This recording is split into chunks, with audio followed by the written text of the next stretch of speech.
Okay guys, so ito, isang paraan para kahit papaano ay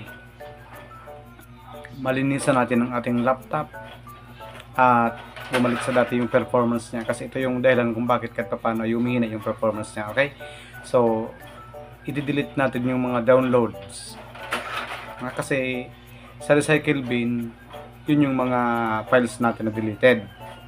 Ito yung mga downloads po natin na hindi natin kailangan.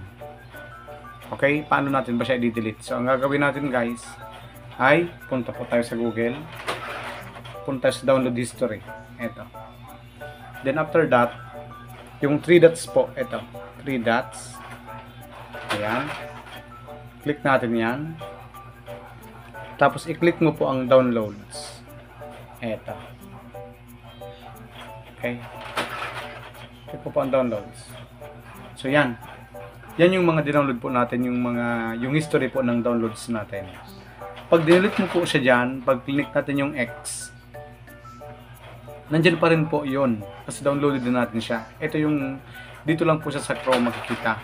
So para ma-delete po siya at mabawasan yung occupied space ng ating laptop, ang gagawin po natin ay click po itong 3 dots sa right side, ayan, tapos click clear all, yun.